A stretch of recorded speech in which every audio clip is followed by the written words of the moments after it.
table in theatre waiting to come out.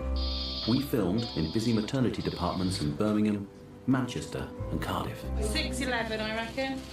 It's about 6'11 and a half. As the midwives deliver the next generation. The scary bit is you're all going to be midwives. With care. Oh, please help me. We're all right. And dedication. My baby's life is in your guys' hands. That's it now. Not good for the stress levels this job at all. You'll be absolutely fine. I told you, I'll be with you, okay? It does touch you. This is the reason we do what we do. God, it's okay. You smell nice. It's more than a job. It's you're part of somebody's life and they never forget you.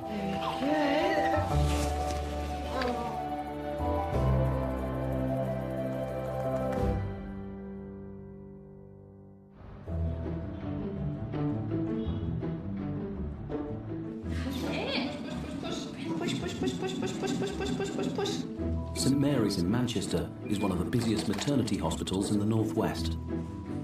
There's 2 ladies that intensive HDU care is room 9 and 10, so they can easily be doubled up. Over half of all expectant mums seen here are classified as high risk. It's the midwife's job to manage this rising number of complicated pregnancies and challenging births. Hello, Trouble. Triage unit midwife had a massive speaking. Years ago, women with very serious conditions were told you'll never be able to have a baby and they were advised not to have a baby. But now, the medical management of these women are so much better. If they're well enough to get pregnant, we support them through that pregnancy. Come on, mister. I would like some crying, please. Oh, what are we doing here? Good cry, it's good. It's a massive challenge to get them through pregnancy. Hello, it's Susan, diabetic midwife. Some women put their own health at risk to achieve that dream of having a baby. So a huge amount of time and resources are spent looking after women who are very complex. We've probably got about 32 ladies coming this afternoon. Hi, Lydia. Hello. Hello, darling. Susan is a specialist midwife who works closely with colleague Greta to support pregnant women with diabetes. We've seen a huge increase in pregnant women with diabetes, specifically type 2 diabetes. And that's because obesity is an epidemic in the UK, and a consequence of obesity is diabetes. So we've got really mad busy clinics. So today is March. Yeah, you haven't had a scan today, no? Yes, I have. Have you? Yes. Definitely will never be without a job.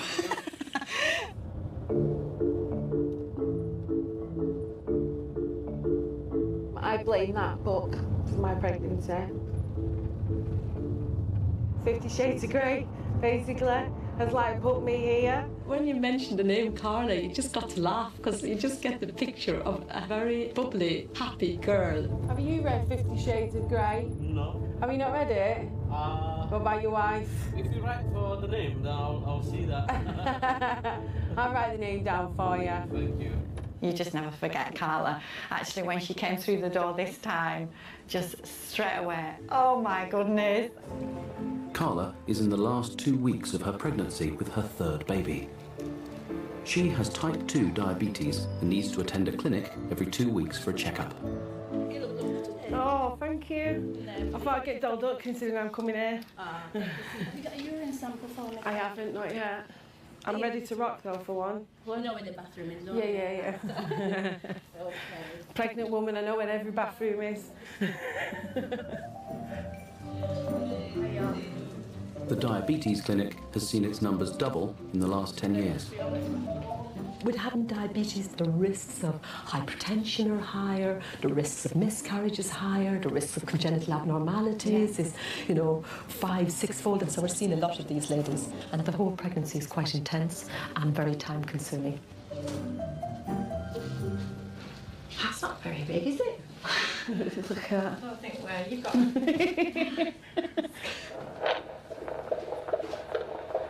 That's fine. I told you I'm going to get to 38 weeks. You said that right at the beginning. I did, didn't I? And you were like, let's take it a step at a time. Yeah. Don't worry, I'll be fine. Karla's diabetes means her baby is 5 times more at risk of being stillborn. Greta's been telling me that, how brilliant your blood sugars have been over the last couple of weeks. I couldn't get them any perfect. Unbelievable at the minute. That's all that hard work we've put in, honestly. It is. We all have them, haven't we? We've all done it. We need Karla's blood sugars absolutely perfect in these last few days of her pregnancy. And it's not, we're at the end, so we're okay now, can relax. Not until that baby literally is delivered in the mother's arms can we relax. That's what I have to do every morning. It's a slow release insulin. I inject in my stomach because I've had 2 C-sections and I don't feel a dicky doo-dah in there. What you got to understand is that I weighed a lot. Yeah, I was probably about near enough 23, 24 stone. The doctor did turn around to me and say, either lose weight, Karla, or die. So I lost a lot of weight. And you know, it was all about pop for me. As soon as I cut that out, the weight just kind of started like plummeting down. Karla lost 10 stone in an attempt to control her diabetes. Now she needs to manage it even more carefully for the health of her baby. Now I've got to take this one, yet again in the belly. Diabetes can be a huge responsibility on a woman and we really empathise. But with Karla, she has the added burden really that her baby has got some problems that will need attention and specialist care afterwards. This is her at 22 weeks. If you look here at the bottom, there was like a lump there at the bottom in between the legs. That's actually the exomphalus that's poking through. Karla's baby has an exomphalus, a rare condition that affects around 1 in 5,000 babies. A weakness in the abdominal wall means that some of her baby's internal organs have developed outside the body. I was terribly, terribly shocked at the time when they told me. I didn't know what to do. The baby will have surgery soon after she is born, but the size and seriousness of the condition will only be known at birth. It breaks me inside to even see this little thing, and I'm just praying that one day I'll wake up and there she is fast asleep and all well. As a mother myself and as a woman, your heart goes out to her because nobody wants to hear those words that your baby has something wrong. But I see my role as a midwife who's there as an advocate and a support for women. And as a team, we hope to carry Karla through this pregnancy so that she's emotionally stable and able to cope with what's to come once the baby's delivered. I'm prepared for the worst. No matter what's wrong with her, I don't care. I'm gonna cuddle her. I so much just want to give her a cuddle.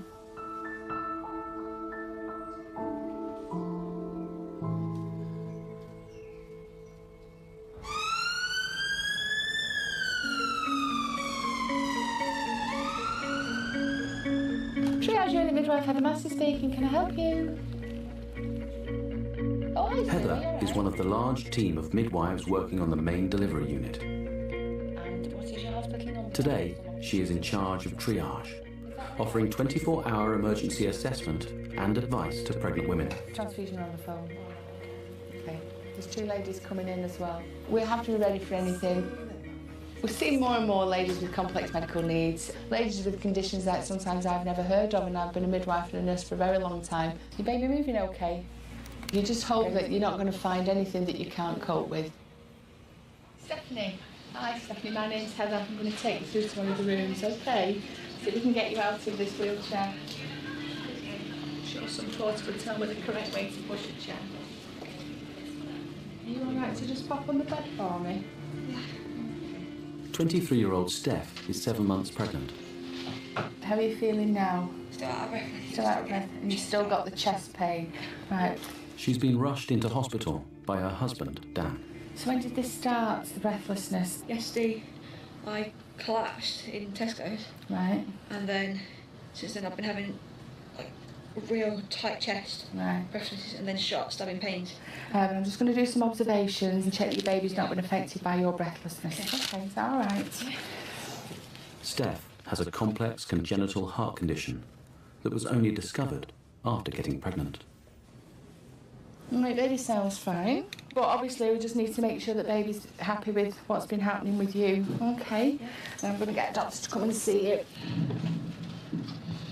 I have symptoms which I've had on and off all my life, but I didn't realise that every time I have them there's a chance that it could be fatal that time. She is a complicated case.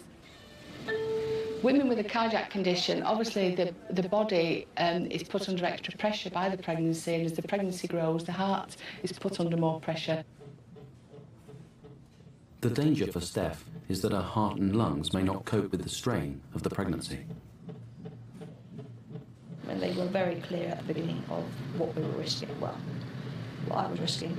We spent 3 years trying for him, so we wanted this chance so much. We wanted to give him a chance. So. She's trying to get as far in the pregnancy as she can, no matter what happens to her. She wants him to have the strongest chance.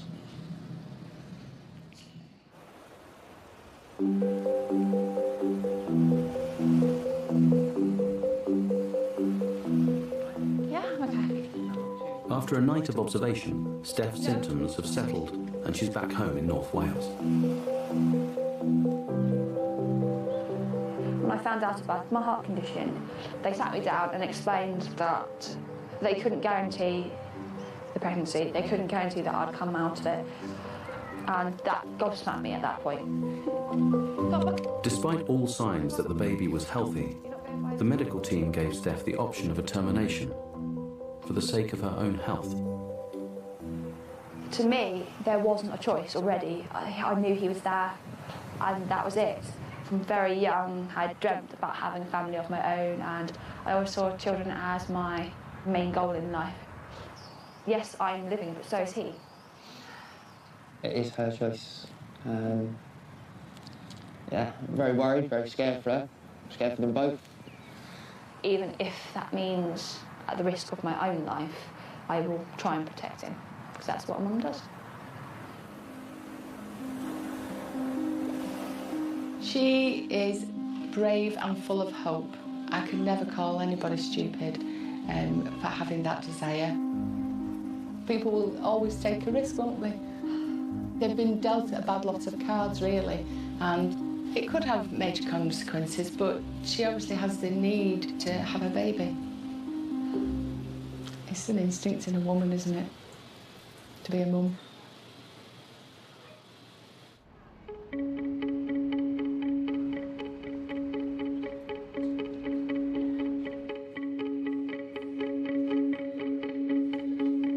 Midwives in the specialist antenatal clinics at St Mary's in Manchester support over 2,000 pregnant women every year with a wide range of medical conditions. Very good. So I'll get one of the doctors in to come and review you, and then they can decide when we need to do the next scan. Midwife Charlotte works closely with the doctors to offer support every step of the way. We do see a lot more high-risk women, so we have to be a lot more knowledgeable from a medical side rather than a midwifery and obstetric side as well. Well, at least we got parking spots today. Makes a change. Sophie and Prince are expecting their first baby in 8 weeks' time. We were pretty certain that we were having a girl because at one point she opened her legs as well, and they said, oh yes, we're pretty sure she's a girl, so... I don't know, I think I always wanted a girl more because I feel they're easy to manage. How wrong am I? Yeah. Our concern at the moment was obviously because I've got the condition achondroplasia, we didn't know how I'd carry the baby, and so it's all a learning curve with it being our first pregnancy of how the whole experience will be, but then also we're not sure if she's going to have the same condition as I've got, so that's going to be a whole nother learning curve. Sophie has a rare genetic disorder that affects the growth of her bones and causes the most common form of short-limbed dwarfism. I know, I'm just left you with everything. Sorry. Oh no, it's alright, you got a mum back there carrying on. Up on the couch while I'm on the baby's height. Is that low enough for you now? Yeah. So there's the top of your uterus now. So no wonder you're feeling that hardness right under your ribs, because the top of your uterus is right up there now. Yeah. Sophie is actually the first lady with achondroplasia that I've looked after in pregnancy, so it's a new experience. But we're not looking at Sophie as someone with achondroplasia. She's a pregnant woman who's come to us for care, and I think that's the most important thing. It's because she's a woman having her first baby, having her first pregnancy. Yeah. But it's nice to hear this, because then you know that she's all right and everything's reassuring, isn't it? Yeah. So your toes pointed, so as hips forward so the ball comes in, push it back as far as you can, back in again, out, in, out, shake it all about. We've been married just over 4 years now. Having a family was on both of our list of things to do. Well, I always wanted to be a dad. For me, that's going to be the most amazing feeling in the world. Finding the right person to do it was, I think, half the struggle. Sophie is a Paralympic athlete and came 5th in shot put and discus at Beijing. The main hope was to make it to London 2012. The competition was really difficult and unfortunately we didn't get selected. So even though the disappointment was so big at the time, we thought, let's try for a family then. Good. Okay.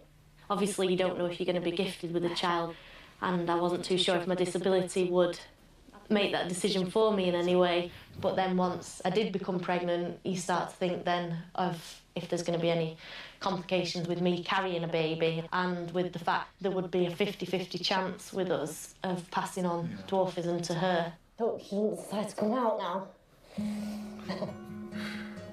Can you feel it twitching? Sophie's baby's limbs are being monitored for signs of a slowdown in growth. But it won't be until her next scan that Sophie will finally know if her baby has achondroplasia. It's all just a waiting game now, really. Not that I'll love her any less, and not that she'll mean any less to us. I'll just worry that bit more about how she's going to cope in life.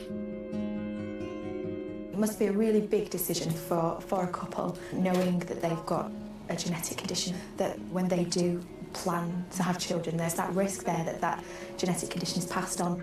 I think in this occasion it would be wise if we read the instructions before putting it in the car. There you go, done it. How do you get it off? Sophie's worried that could be potentially the case, and until she's seen the scan, it's been confirmed one way or another, she won't be able to sort of get past that until she knows for sure.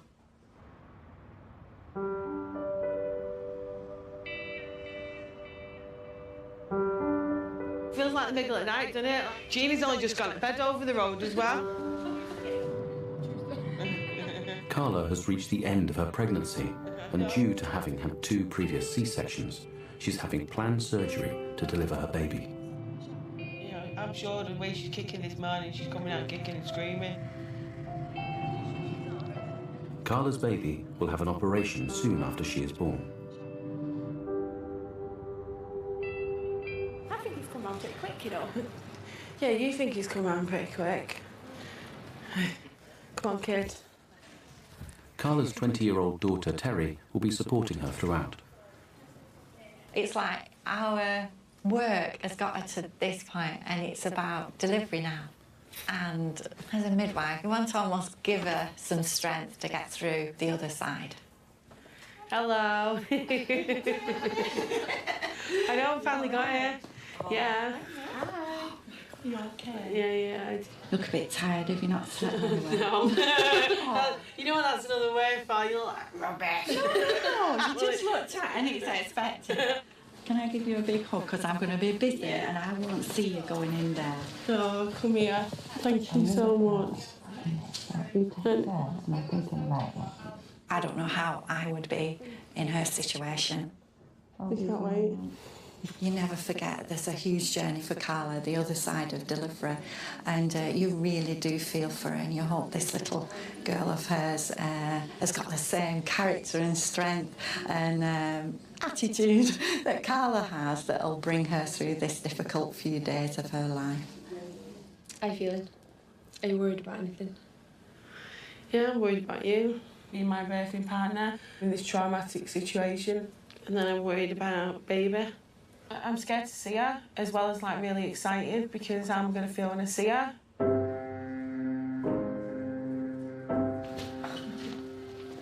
Well, I can't change my mind now, can I? Only after Karla's baby is born will surgeons know the full extent of her health problems. Oh God, this is the bit. My mum's one of those people that I put up a front. She'll act as strong as anything, but she's fragile. I think she's scared if anything happens, like anything bad happens to baby, because I don't think she'd be able to handle it. All right, Karla. Paediatrician's here? Yeah. Okay. I love you. I love you more. Okay. That's the water's gone. And this is the pushing on the chest. Okay, here she comes. Okay. Hello there, little one. Okay, nice to jump in. Hello.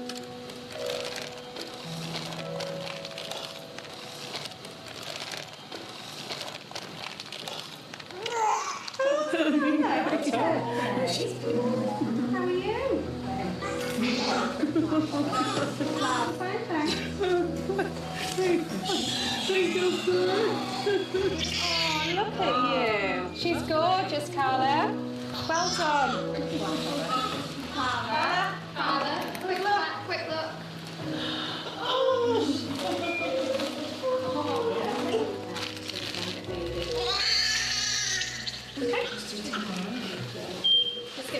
How did the examples look? Is it not that big? I can't see it that much. Yeah.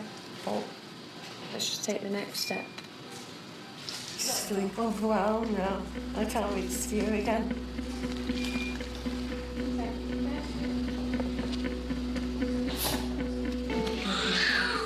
Lift the back exposed. Karla's daughter Bella is taken to intensive care for the paediatricians to assess the seriousness of her abdominal defect. The defect itself is only 3 or 4 centimetres, but the actual amount of stuff out there is quite a lot out, and actually the maximum damage to sac, the exomphalus out was nearer to 10 at its maximum point. There's a small bowel in there. Getting everything back in one go is sometimes impossible. I think we'll have to wait and see when we're down to this, how it looks and how everything goes back. It's a reality check. You know, she's carried Bella all these months, and this is it. She's got to get through surgery, and Karla will be so anxious that things go well.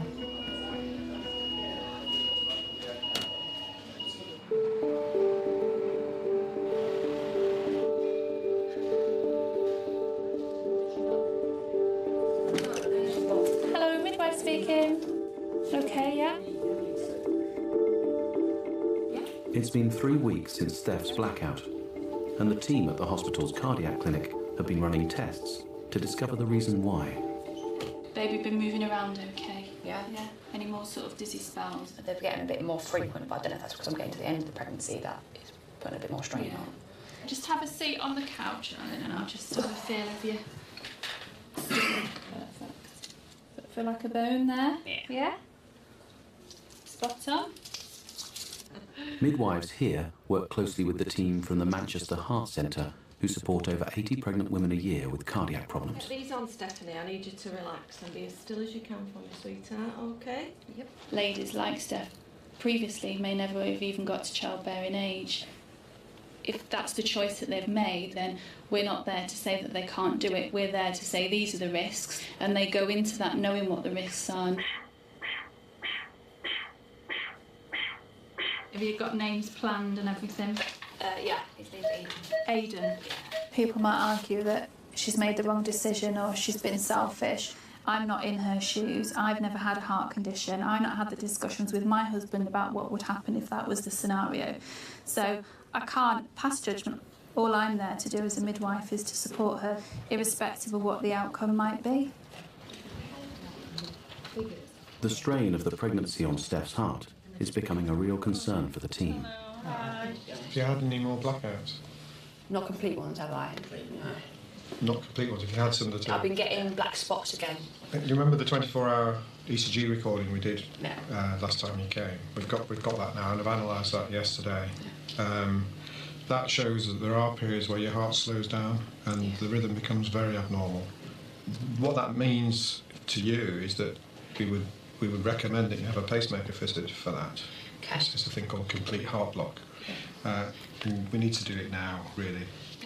The intention, if you're happy with this, is that we'll admit you today to the maternity wards, and tomorrow afternoon I'll put a pacemaker in. Would it be better to induce me and just have him born first? No. No.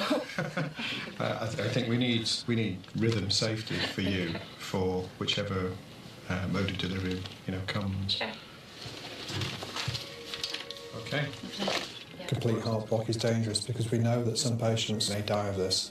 We can't wait until the baby's born before we implant the pacemaker, because if her heart was to stop, then potentially her life would be at risk, and clearly then the baby's life would be at risk, and that's not a risk that we're prepared to take.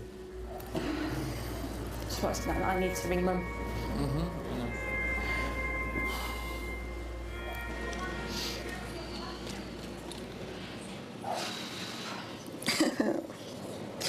I'm petrified now. Aiden, what are we going to do? What are we going to do?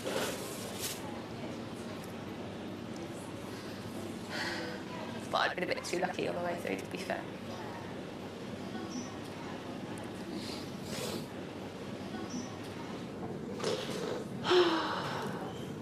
I'm sorry, Daniel.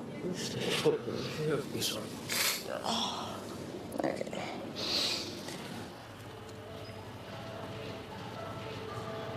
It's not ideal having surgery in pregnancy, particularly surgery on the heart. Yeah, okay. But she knows that she's got no option, and it's something that she's really got to go through. And you just hope that it all goes well, because potentially for her it's a one-in-a-lifetime opportunity to be a mum.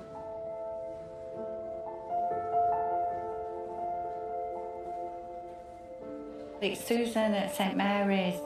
I was just ringing to see how her blood sugars are. She's not left a diary with you, has she?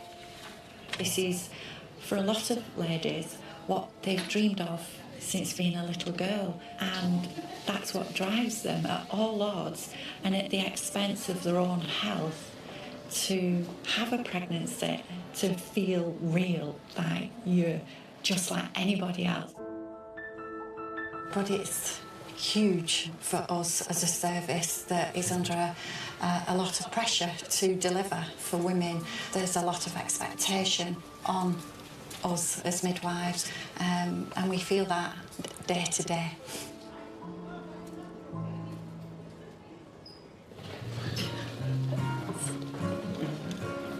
No, this is alien to me, you know. I feel really, I get anxious about here as well. Do you know that? Here, let me. 24 hours after her caesarean section, Karla is visiting her baby daughter Bella in intensive care. Oh my goodness! Isn't she so? Oh, she's beautiful. Oh, Karla, isn't she? She is.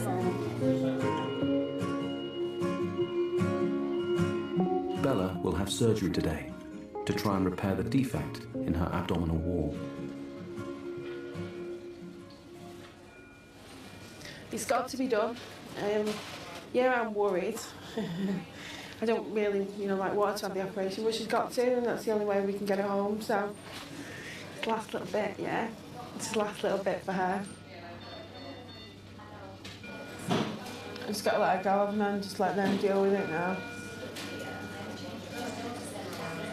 I can't do this now. I don't want to say goodbye to her. I don't want to. I don't want to go down to theatre. I don't want to go in that room. I went in that room yesterday and it scared the living daylights out of me just being in there for terror, let alone her. It sounds awful, doesn't it? It really does. It sounds terrible.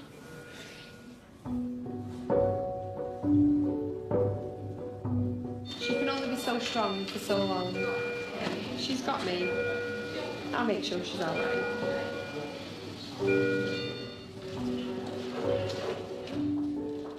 Let's say bye-bye. Right, good luck, beautiful, and do us proud.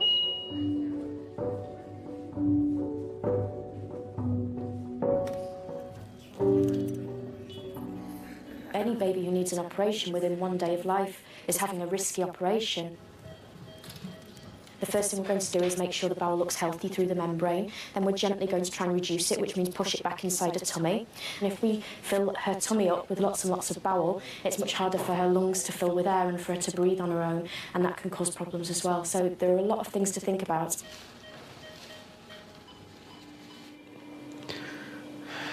It's panicking. You got no control over the situation. You gotta literally trust a complete stranger to make sure that your kid's alright. In theatre, surgeons reach the critical part of the procedure. It comes quite nicely.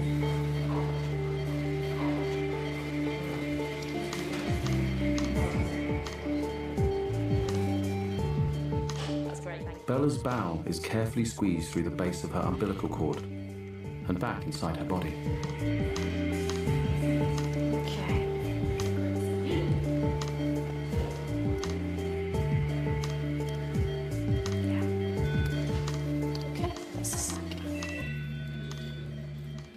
Did you do it? Yeah, all done. How are you? Oh, all right. She's doing fine. Everything's back inside where it should be. Tummy looks good. Tummy button looks good. Is it an innie or an outie? It's a sort of half and half at the moment. I hope it'll be an innie, but we'll have to see how she heals. But it looks nice and neat at the moment. Thank you. My pleasure. When can I have a cuddle? Probably now. Really? Yeah. Oh, You should be able to pick okay, up very love. soon. I'm gonna go cuddle my baby now. Yeah. Cuddle her. Oh my god! It's amazing, isn't it? How clever are they? I can't believe it. Come here. Hello. Oh my lord, you're so tiny. Hello. Hello, it's Mummy here. Ooh. You're so beautiful. This is the moment I've dreamt of. This is the moment that's kept me going. This is like the moment that's drove me through all the way. You're so beautiful.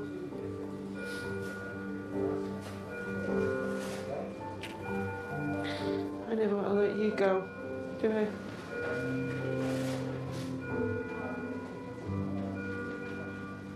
Oh, look at her! Isn't she gorgeous? I know, I'm not gonna argue with you. She's beautiful, absolutely beautiful. We want a photograph on our wall, Bella, we do.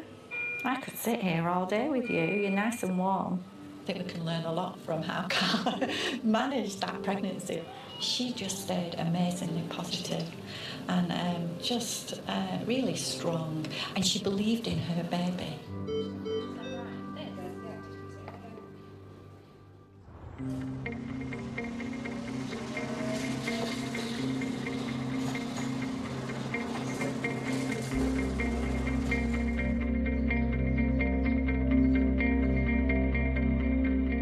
At that stage, you didn't know that I had achondroplasia, and you can't really tell from those pictures, can you?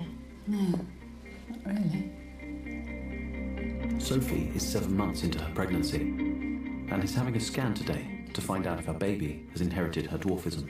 Then they finally said at about 6 months that he had achondroplasia, and there was nothing that they could do about it, and cross each bridge when it came to it, sort of thing. But I bet that was a shock for you, because you didn't know anything about it, really. No, I didn't. Around 1 in 25,000 babies a year are born with this condition, and Sophie was the first in her family to have it. My legs were extremely bowed, so we had to straighten the legs out. The operation was very painful and very traumatic, and left me in a wheelchair for about a year. And this is something that I am extremely worried that if she ever had to go through, if it was just a case of her having short arms and legs and having to deal with society being a bit cruel to you, you know, we'd teach her to be fine with dealing with that and make her into a strong person. It's the medical side of things that is the thing that's worrying me the most. I have that fear, knowing how difficult it has been at times to live with, that I've passed on this condition to her.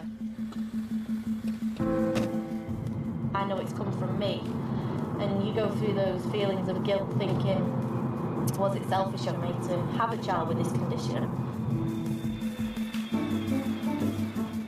Looking at it from another angle, if my parents had known about me and then decided, oh, because she's got achondroplasia, we don't want to have her, then I wouldn't even be here. So it's just all the emotions going on in your head. Need the toilet again. Early in the pregnancy, Sophie and her husband decided against genetic testing because of the risk of miscarriage. Instead, they're relying on scans to chart the growth of their unborn baby. There is a 50% chance that Sophie could pass on dwarfism to her child. Now, she will finally know the outcome. All right. Hello. Hiya. Hello. Hi. I was just looking at the scan before we came in, and the head's grown as much as we expected, and it's on the average line. This is the tummy. And this measures the thigh bone, and what we can see there is that baby's legs haven't grown as much as we would have expected. Right. And he's actually shorter than we would expect. Okie doke. Okay. So it's looking pretty certain. It does look as though baby's got achondroplasia. which Right. Okay. Wasn't what you were hoping for, was it? Well, no, but as long as she's healthy.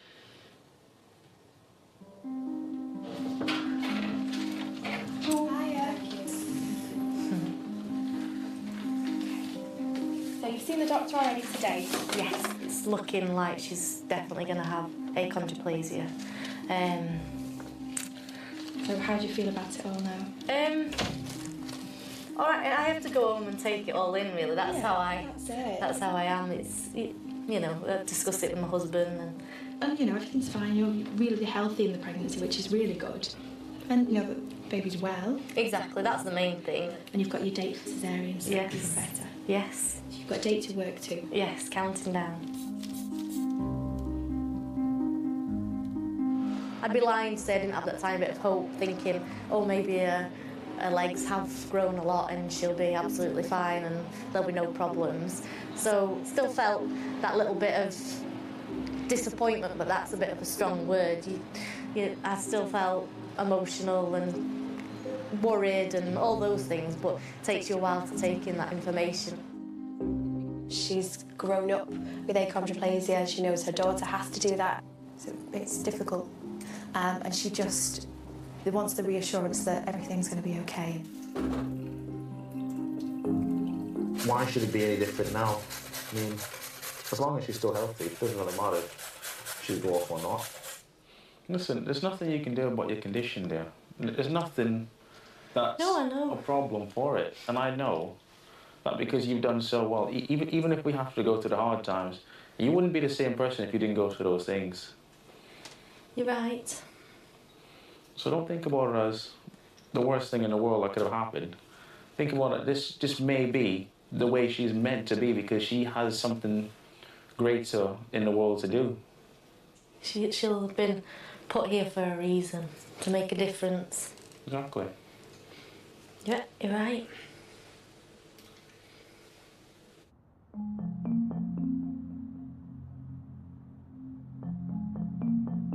So how are you feeling yourself? Scared, to be fair. Very scared. The baby's very happy in there.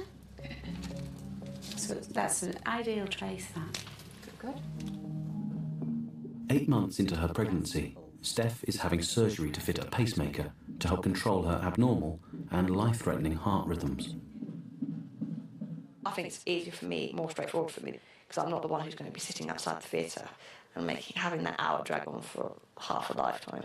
The main thing is staying strong for her. It's what we chose as parents to do. She had the choice, we made the decision, and we have to live with the consequences. It is a big deal that this pregnancy is occurring and there's a lot of complications. So, you know, there is a sense that Dan may feel a bit helpless. Even better when I'm going back that way. But it is emotional. I bet he's just, you know, a mix of emotions and he doesn't really know where he's at some of the time, but I think he's done really, really well. She means the world to me. Steph's turned my life around. I kind of got lost in my teenage years, and then when I met Steph, I kind of found the old me again. I'm a recovering alcoholic, and my life was going nowhere. And she's my rock, she's what keeps me strong. I don't know what I'd do without her. I don't even want to think about it.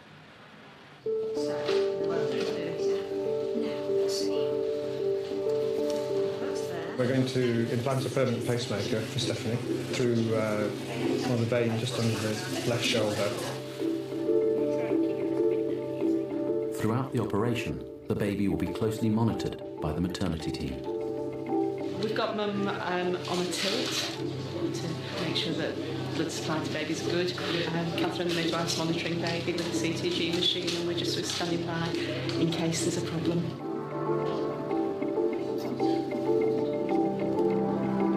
Two pacing leads are fed through a vein directly into Steph's heart. You might feel a bit pushing top of the left shoulder, okay? Okay. We've got the lower chamber lead in, so we've got the most important one in. Now we're after the second one, if we can get that in.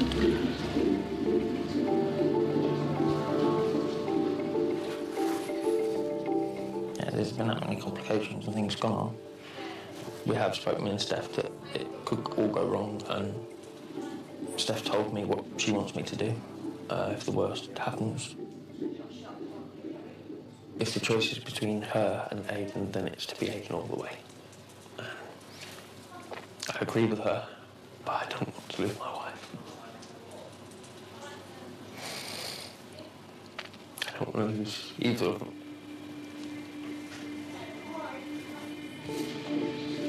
The two pacing leads are in. I'm now trying to make a pocket for the pacemaker under the skin, and then we'll pop the pacemaker in and so on. Fingers crossed.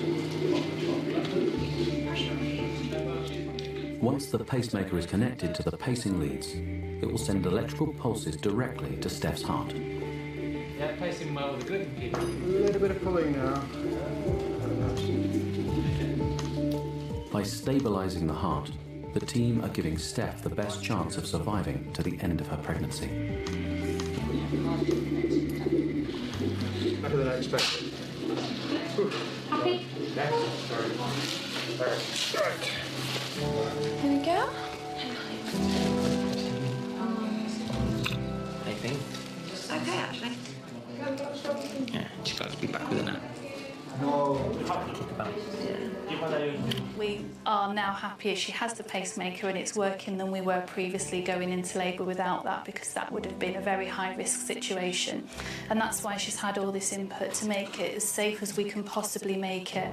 There's no guarantees, but at least we can put everything in place to, you know, try and have a live baby and a live mum at the end of the day.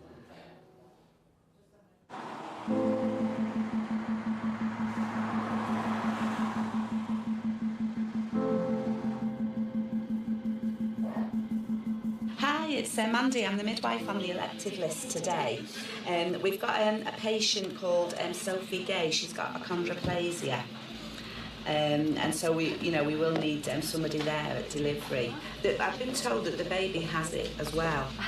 You're asking me what you need. I'll give you the cameras. I got a camera.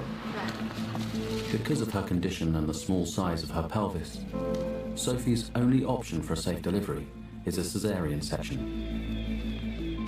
Come in for a section. Because she has achondroplasia, they have to be very careful when they're doing the spinal anaesthetic, because they need to make sure it's in the right place and make sure she is anaesthetised properly. Ooh, it's racing a little bit. It has been since last night. Has it? Yeah, but stylish. You do look amazing. just ready to meet her now and just hope the operation goes well and without too many complications. She's putting on the bravest face I've seen in a while, but I think she just wants the whole process to be done with. Oh, it's just like sticking, isn't it? I wish you could go through this, little bugger.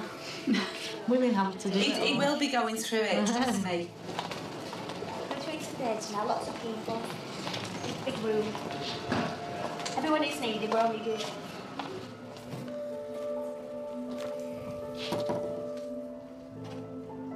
I think the spinal, that was the thing she's sort of most apprehensive about because of her anatomy being a bit difficult, a bit more different.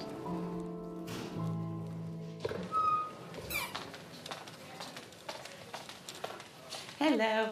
They're struggling to get the spinal in. He's on his 3rd attempt now. So we're just waiting to see what happens.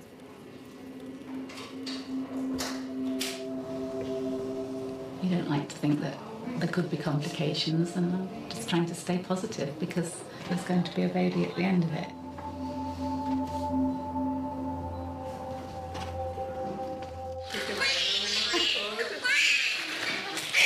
Oh dear, oh dear. Well, she's not impressed at being born. Oh, really? I'll tell you that much. Oh, dear me. Having a right scream. Oh, that's a good sign.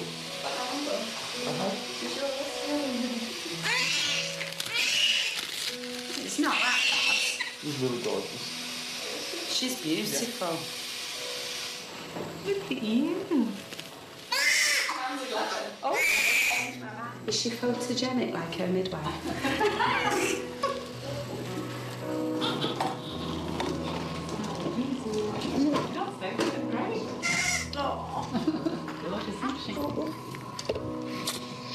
Here's Mummy. I'll give you a kiss.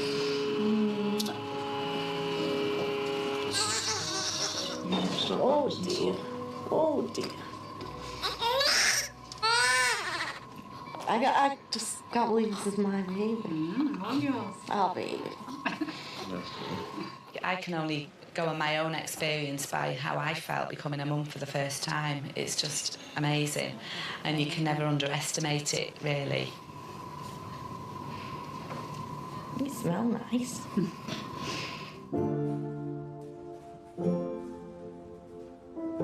I just feel really content and happy. All my problems have disappeared and nothing else really matters right now apart from our little family. Now she's here and we know she's got achondroplasia, it doesn't really matter at all because she's just so perfect to us and all those worries and everything just go out the window. If she has the sort of life that I've had and the opportunities that I've had, she'll be absolutely fine. I'll have to go down to his second favourite lady in the world. I suppose if there's anybody you have to be second best to, it's your own daughter.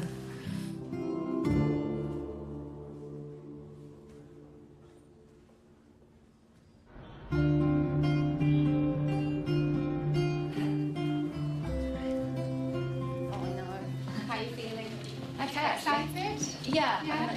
After all the complications, it's nice to do something normal. Yeah. 2 weeks after having surgery to fit a pacemaker, Steph is almost full term and is being induced so her labour can be carefully managed. She wants to give birth naturally, so will be closely monitored to see how her heart copes with labour.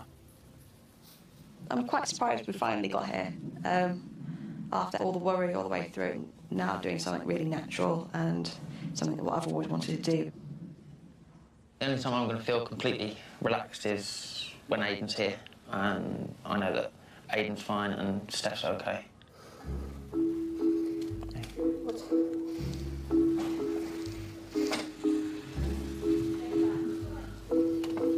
She's determined to have this baby naturally.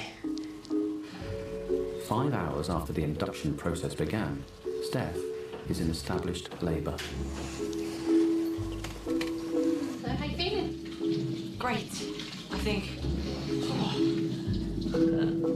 Ask me in a couple of hours. Hiya, you alright? I'm Jackie, I'll be looking after you tonight. I'm going to take you round to the delivery room. From now on, midwife Jackie will manage Steph's labour in a high-dependency delivery room.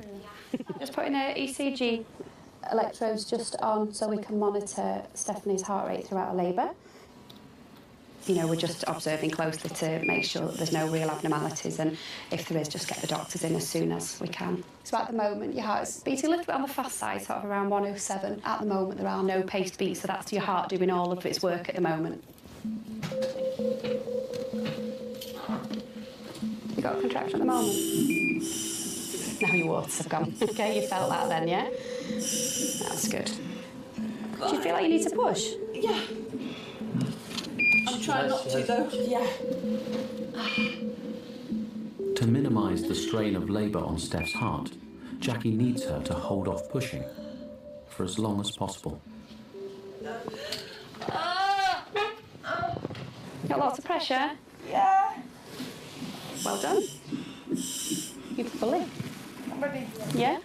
Try and hold off just for a little bit longer. Just let baby's head come down because you've only got 30 minutes. You know, we don't want to put too much pressure on your heart. So that's why we only want to push for 30 minutes. So if we hold off until you can't hold off any longer. Steph has just half the normal time to try and deliver her baby naturally, or the doctors will step in. Big deep breaths, big deep breaths, big deep breaths. Hopefully if she manages to hold off pushing, then we'll have a nice normal delivery rather than having to get the doctors involved. Hopefully. Right, how are you doing? All right, is it getting too much, Steph? Yeah? Yeah? Okay. Nice deep breaths. Nice deep breaths. Keep going. Put your bum on the bed. It's okay, it's okay. Well done, that's brilliant. I can see the top of your baby's head. That means you can push next time, yeah? Well done. Go on again. Come on again. Just relax your legs. Go on, that's fabulous pushing. Well done, well done. It's okay. Well done, that's brilliant. It won't be long now. It's a little push now, Steph. Blow, blow. Nearly here. Come on, a little push. There we go. Well done. So good. Oh, wow. That's it. Here he is. There we go. There he is. There he is. Congratulations, darling. There's your boy. He's not breathing. It's okay, we'll do in a minute. I'm just going to have a little look at him, okay? He's okay, don't worry. Come on now, man. Okay, Aiden. He is okay.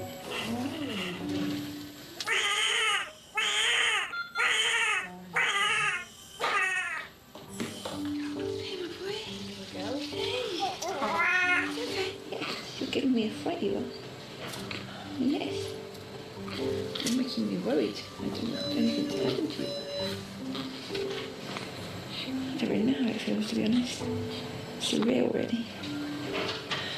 I've dreamt about this for so many years, and it's hard to explain. Oh, did my dream come true? Yes. I'm just so pleased that everything worked out for them. All she ever wanted was to be a mum, and she was prepared to go through it despite all the risk, but she did brilliantly. Oh, he's lovely stuff. Let me give him back to you, honey. Oh. Steph takes the baby home, and we're on to the next one, the next challenge, the next patient that we have sleepless nights about.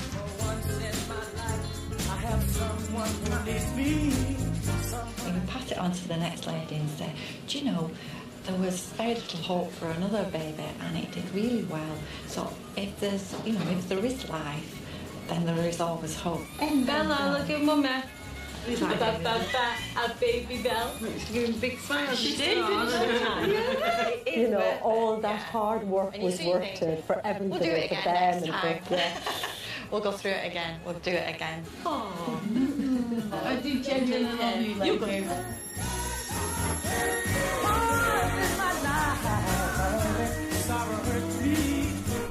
Opening a new library wouldn't normally attract much fuss, but wait till you see the People's Palace in the Culture Show next. Or New on 3 back to school with... Kids, we have a lady on the table in theatre waiting to come out. We filmed in busy maternity departments in Birmingham, Manchester and Cardiff. 6'11", I reckon. It's about 6'11 and a half. As the midwives deliver the next generation. The scary bit is you're all going to be midwives. With care. Oh, please help me. We're all right. And dedication. My baby's life is in your guys' hands. That's it now. Not good for the stress levels, this job, at all. You'll be absolutely fine. I told you, I'll be with you, okay? It does touch you. This is the reason we do what we do. God, okay. You smell nice. It's more than a job. It's you're part of somebody's life and they never forget you.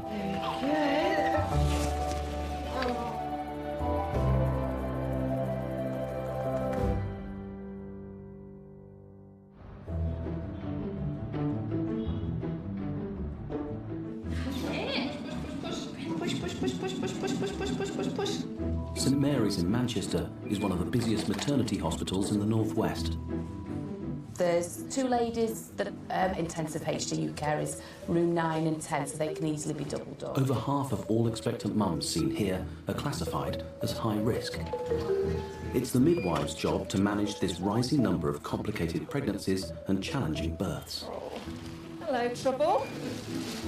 Triage unit midwife Heather speaking. Years ago, women with very serious conditions were told you'll never be able to have a baby and they were advised not to have a baby.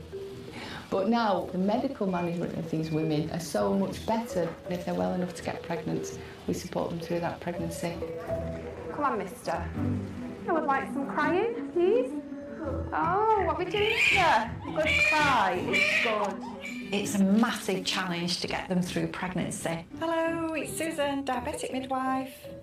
Some women put their own health at risk to achieve that dream of having a baby. So a huge amount of time and resources are spent looking after women who are very complex. We've probably got about 32 ladies coming this afternoon. Hi, Lydia. Hello. Hello, darling. Susan is a specialist midwife who works closely with colleague Greta to support pregnant women with diabetes. We've seen a huge increase in pregnant women with diabetes, specifically type 2 diabetes. And that's because obesity is an epidemic in the UK, and a consequence of obesity is diabetes. So we've got really mad busy clinics. So today is March. Yeah, you haven't had a scan today, no? Yes, I have. Have you? Yes. Definitely will never be without a job.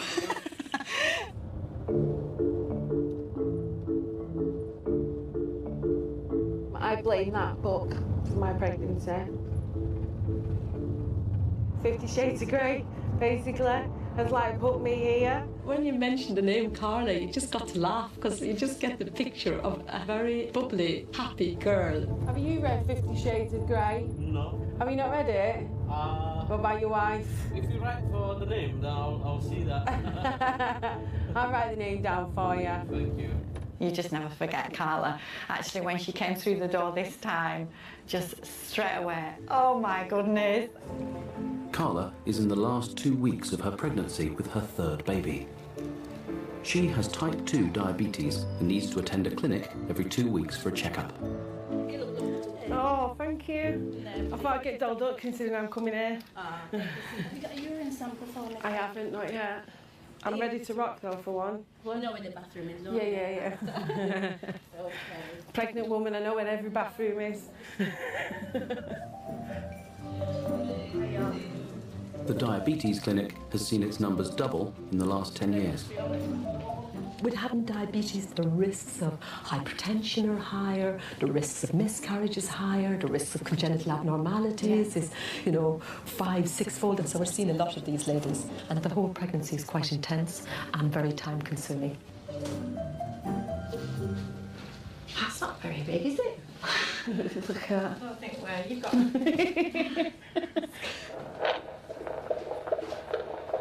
That's fine.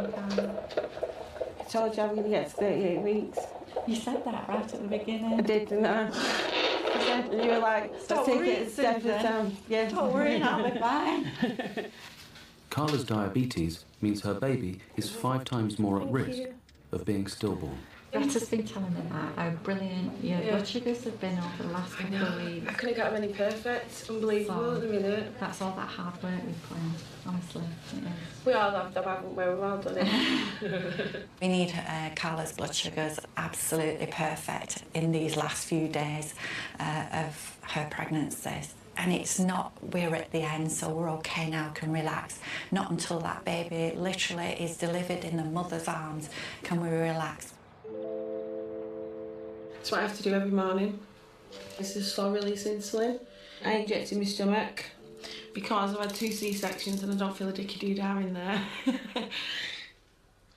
What you gotta understand is that I weighed a lot, yeah. I was probably about near enough 23, 24 stone. The doctor did turn around to me and say, either lose weight, Karla, or die.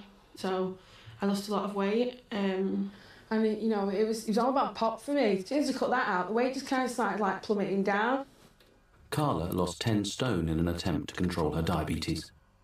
Now she needs to manage it even more carefully for the health of her baby.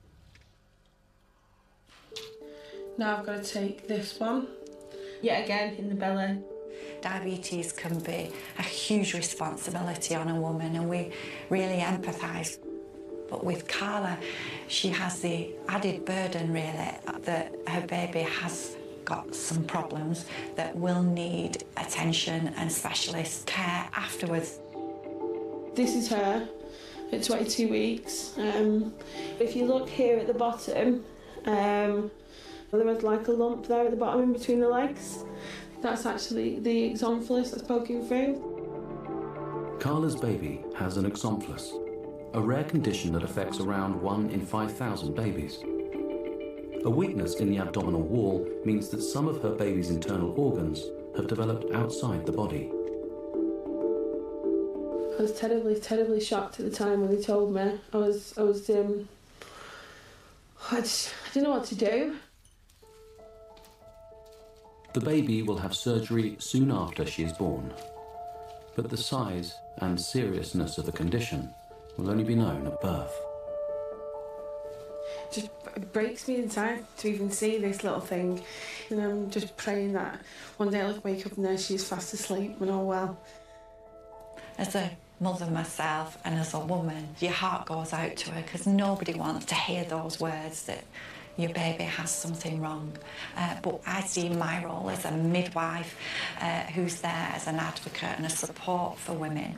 And as a team, we hope to carry Karla through this pregnancy so that she's emotionally stable and able to cope with what's to come once the baby's delivered. I'm prepared for the worst. No matter what's wrong with her, I don't care. I'm gonna cuddle her. I so much just want to give her a cuddle.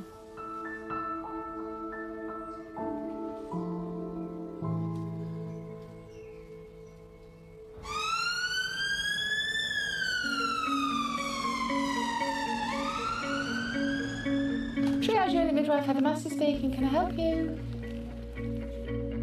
Oh, I see. Heather is one of the large team of midwives working on the main delivery unit. And what is your hospital number? Today, she is in charge of triage, offering 24-hour emergency assessment and advice to pregnant women. Transfusion on the phone. Okay. There's 2 ladies coming in as well. We have to be ready for anything. We're seeing more and more ladies with complex medical needs, ladies with conditions that sometimes I've never heard of, and I've been a midwife and a nurse for a very long time. Your baby moving okay? You just hope that you're not going to find anything that you can't cope with.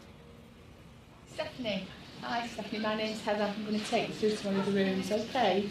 So we can get you out of this wheelchair. Show some portable, tell me the correct way to push a chair. Are you alright to just pop on the bed for me? 23-year-old Steph is 7 months pregnant. How are you feeling now? Still out of breath. Still out of breath, and you've still got the chest pain. Right.